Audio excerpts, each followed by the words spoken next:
so messy, but that's what it's looking like today. Okay, I'm just going to do it on my phone, and then I can upgrade to a better camera at a later date if people actually like this. I make myself a coffee as well. Also, coffee out of regular mugs don't hit the same. Like, it has to be out of one of my mugs, otherwise I'm just not happy.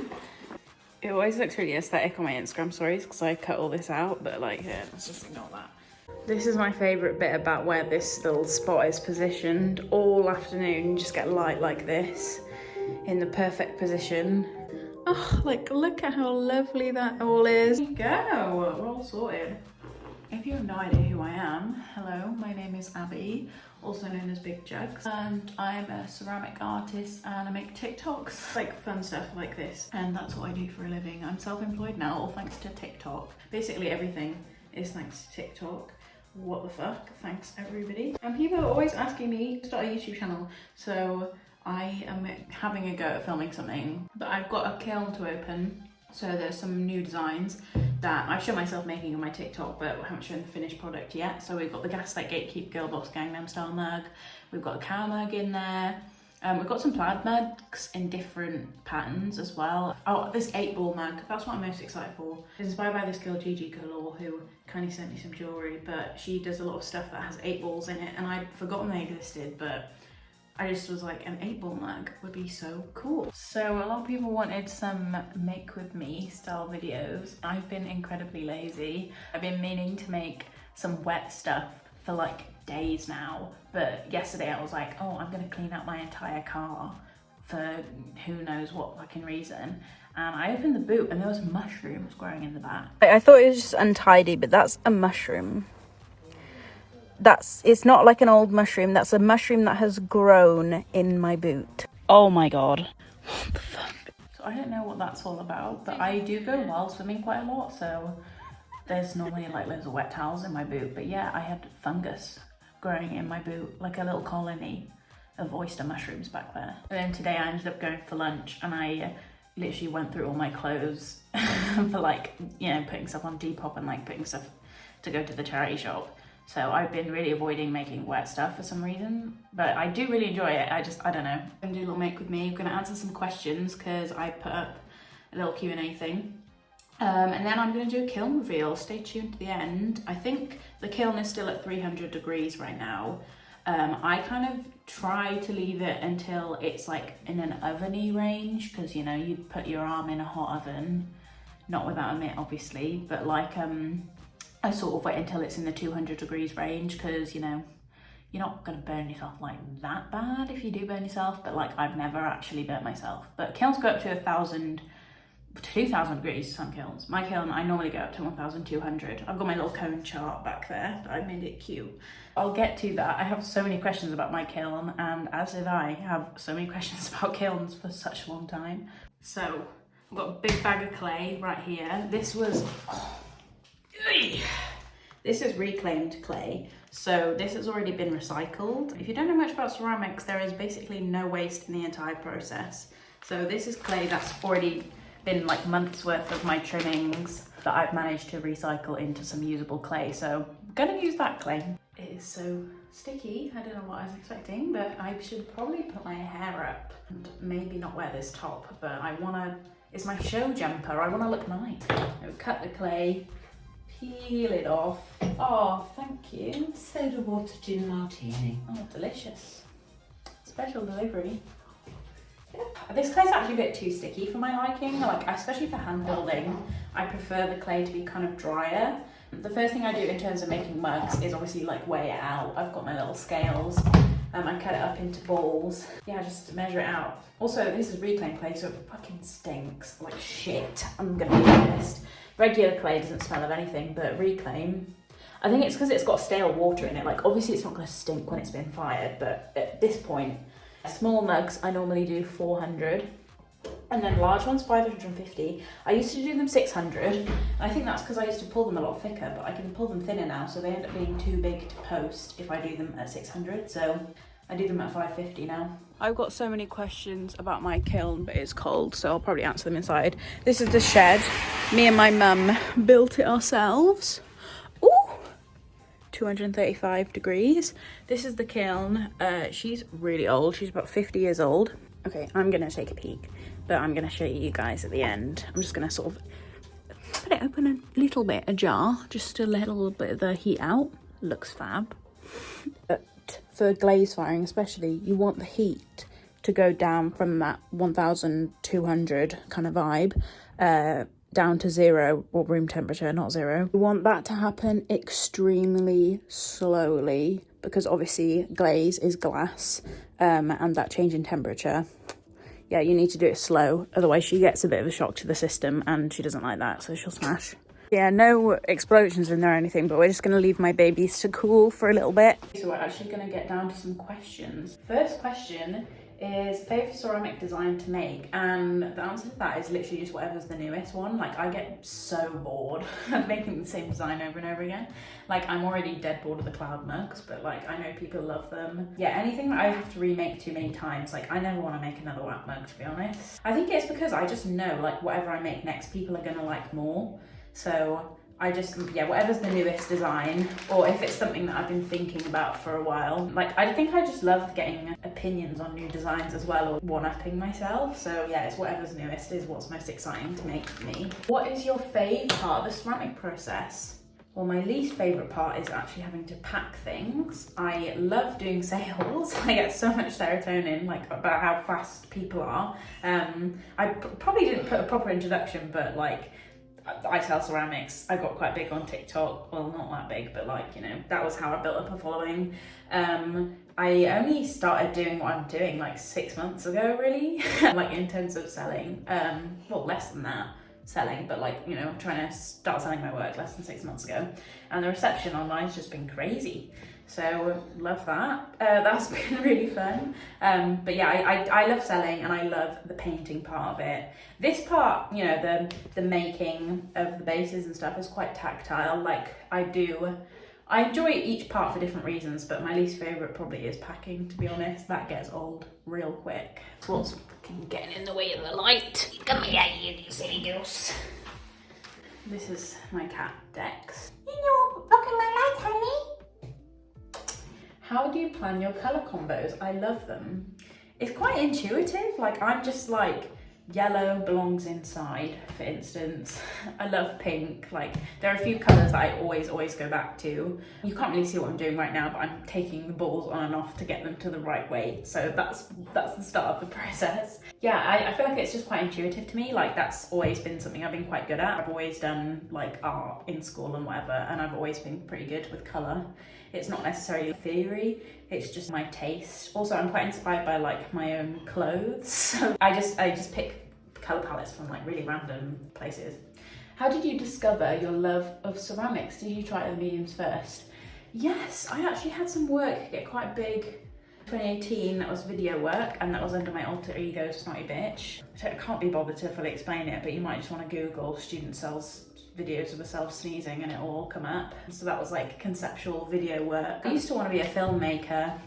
400 on the dot with that one. Oh, that's so satisfying when that happens. Yeah, I don't know, I've always wanted to be a creative. Like, I still don't even know if, you know, I'm gonna be a ceramicist forever. It's just what I'm doing right now, but I love all art forms. I think I definitely want to take my work more back in the fine art direction. I want to make what I want to make. I feel like I've got my fingers in so many different pies. Like, I want to write as well. There's a lot of stuff that I want to do. So what would be one thing you wish you knew before working with ceramics? That sponging is not an optional step. I think about some of the pieces I was putting out in collection 1 when I didn't used to sponge them, and I actually just want to shoot myself in the face. Like, what the hell was that? Sponging is not optional, you need to do it. And then when I started doing it, I was like, wow, everything looks literally a million times better. Also, just like, I guess, be more careful with the kiln in the beginning. Like, obviously, I think those things happening. I don't know how many TikToks people have watched, but there was that one that I had towards the beginning where I literally blew up all of my work. So that wasn't fun, but I guess it's kind of like lesson learned with stuff like that, because now I'm not going to mess up that way again. So yeah, there's a lot of trial and error to do with kilns, especially. Dream place you would have your work stocked. I kind of want to move away from the stocking and like, yeah, stocking items and stuff. Like, I much prefer doing the one-of-a-kinds, as I've said. So I definitely see myself, like, when I'm in London, back in July, like moving back towards sort of being more fine arty and making more one-of-a-kind pieces, because that's what I actually enjoy doing. Like, I hate repeating stuff too many times, otherwise I get bored. So probably stocked in a gallery. Like, ideally I'd love to do that. So where do you keep your kiln and how do you get it? Well, I keep my kiln out there. I was so lucky with my kiln actually, but maybe not that lucky because it actually did cause me so much grief. I found a couple locally, and I always suggest that to people whenever they ask me about kilns, is like, find one locally because they weigh more than like a car. So you definitely want to find one that's close to you already, otherwise you're going to be paying a JCB to bring it to your house. What are you going to do then? So I managed to find a couple quite locally that was really into ceramics, but they were planning on moving to France. So to them, they were more just, what the fuck, get this kiln out of our house.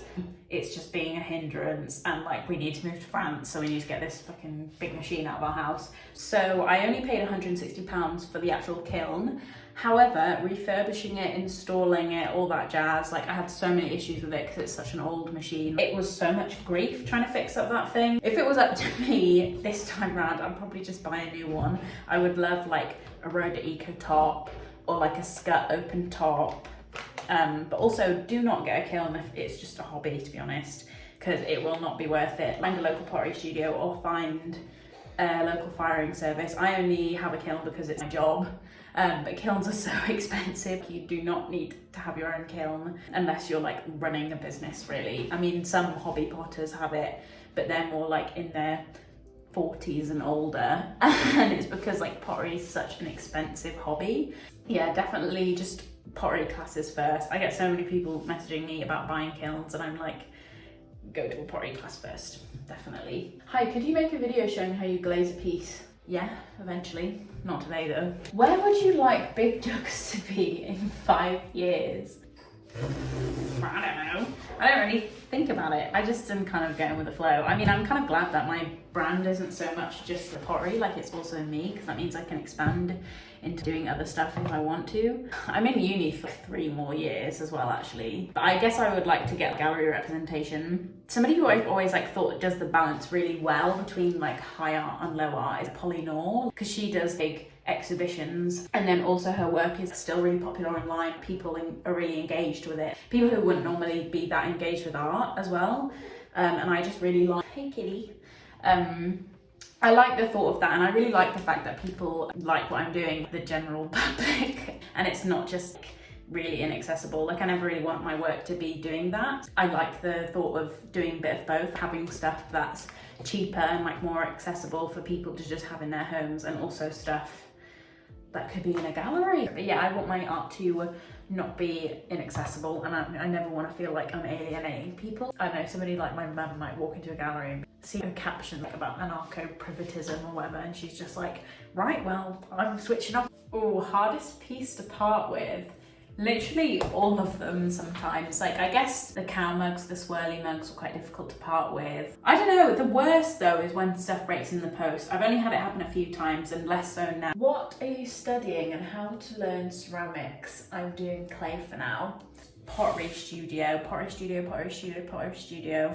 It's such a complex medium that anything I can say is not going to do it justice. You can watch all of my content and still not really understand it. It's definitely such a hands-on skill that you need to go see somebody and just spend time in a pottery studio, because that's how I learn. I used to go to this place called the Institute of Making at UCL, and the technicians there were all really helpful. The rest of it, like everything else I know about kilns, I'm basically self-taught, but yeah, the basics, spend time in a pottery studio. And also the internet is a great resource. Maybe I'll do some tutorials in future. There's a few questions about my degree. A lot of people asking if I'm gonna even go back. Yes, I am. I do find out about history at UCL, the Slade. And yeah, I'm moving back to London in July, actually. I'm living with my friends Dakota and Lucy. You should follow Dakota on Instagram. She's a drag queen. She's doing amazing as well. We're gonna have a lovely creative household. But yes, I'm going back in July, and I've had a lot of questions as well as to how my practice is gonna be intertwined with this or not. And yeah, I plan on just, I don't know, as I said, going back to more sort of fine arty stuff. I guess like bigger ceramic works on my course, and then I'll probably do little BigJugs drops of more homeware-y type stuff that's inspired by the bigger works. That's kind of what I'm thinking, but I think I think they can exist alongside each other and sort of complement each other. I don't think I have to do one or the other. Okay, so this clay is really sticky. I'm actually gonna do what I normally do, and I leave it overnight to like harden up a little bit. If I was on a wheel, you would want it at this consistency, but for hand building, it's just not it. How did you get started, and what led you to start making ceramics? I only actually started making ceramics like a year and a half ago, if that. I started in uni. There wasn't a kiln at my school or anything. As I said, I used to be more interested in video. Oh my god, I think the kiln is cool enough to open now, so we're gonna go open it, aren't we, Gilly? I just used to go into the pottery studio all the time, and I started doing it as a hobby because I was finding uni really stressful, and I just wanted like to do something with my hands to kind of calm myself down, and it ended up being my practice. So, you know, live, laugh, love. Like, you never know what's next. Just explain a little bit about what's going on here. So this is a glaze firing. I'll put a little picture up of what it looked like before it went in. But basically the kiln heats up to around 1,200 degrees in this firing. There's my controller system, and here's what it looks like in here. And then, yeah, the heat basically turns the powdered glass into glass, and it kind of shrink wraps around the ceramic. So ceramic is basically a rock that's covered in glass. Yeah, so that's what happens to the clay when you fire it, which is kind of why my pet peeve is people calling like air dry and polymer clay ceramic, because like it's not ceramic. Polymer's more like a plastic, and air dry clay it's just not the same thing. Like, that's just gonna crumble. This shit will, you know, this is pottery. This is like pottery. It's a really different thing. And like the word ceramic like refers to the chemical change it undergoes in the kiln. So yeah, it's basically a rock covered in glass, like all the dishware in your house probably is. We're gonna do a kiln reveal. This is what we've got in here. Wow, look at that yellow. It's so bright.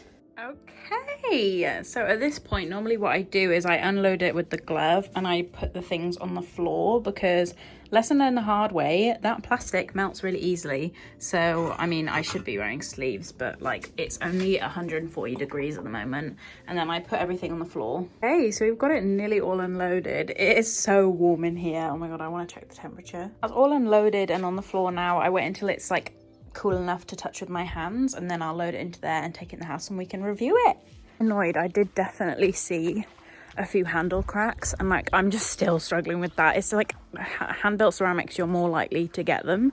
It's just annoying. My gorgeous cat, and in there, that's my secret little brother. I'm just waiting for the timer to go off, saying that the stuff outside is cool enough to bring in, but I saw a question about my tattoo. Did you teach yourself to tattoo? Yes, I did this on my own arm. Everyone else in quarantine went crazy and cut themselves a fringe or dyed their hair. I did this with like no prior experience. I don't really know what the fuck I was on. I do stick and pokes now. Pretty good at it, if I do say so myself. I might do some videos on that in future. Yeah, it'd kind of be cool if I could get like some kind of building or space, and I could do tattooing and ceramics on different floors. But yeah, I like tattooing, I guess, because it's kind of more social, whereas this is like very relaxing and solitary. Like, it's completely different art forms. Like, this is so messy and tattooing feels so clean, and yeah, it's just different. So maybe that's something I'd also like to do. I've done this one, and I also did this one on my ankle.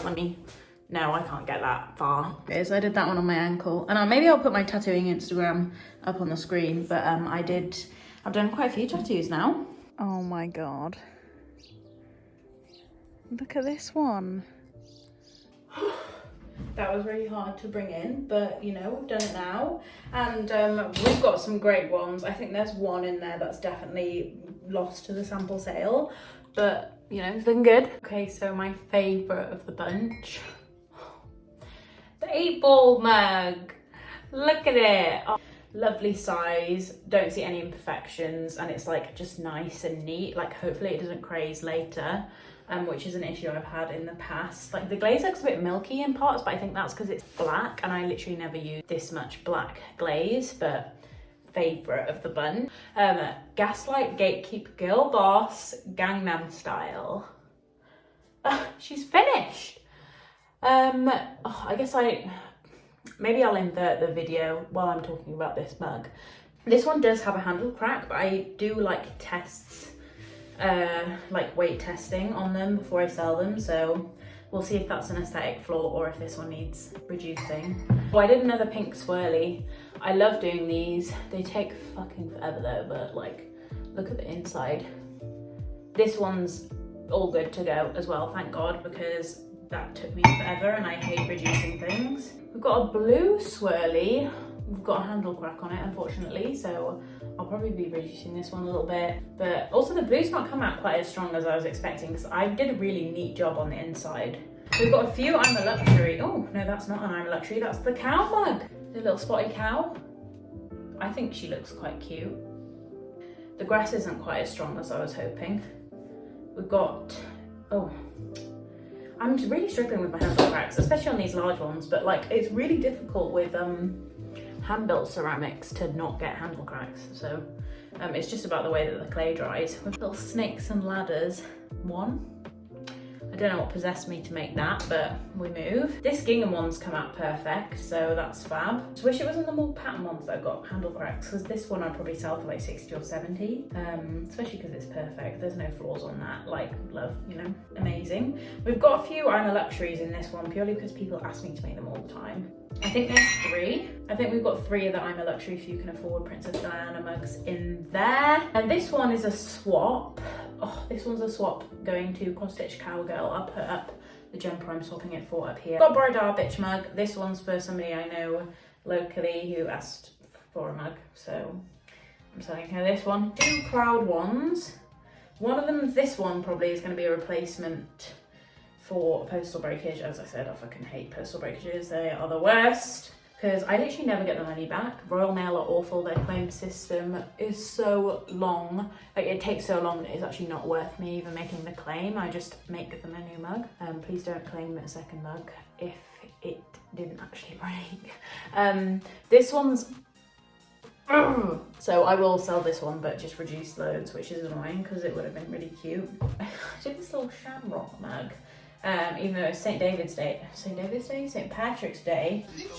It's St. Patrick's Day. We really don't give a fuck. It's not a major holiday. It's really not, bitch. You act like it's fucking Christmas or something. Fuck you, I made this bouquet mug, which was like kind of a random flex. I don't know why I did it, but yeah, I think that's it. I think the rest of them are just designs that people have already seen. Okay, I don't even know what happened. It's like I just blacked out for like 2 hours. I think I just got stuck in a hole on my phone.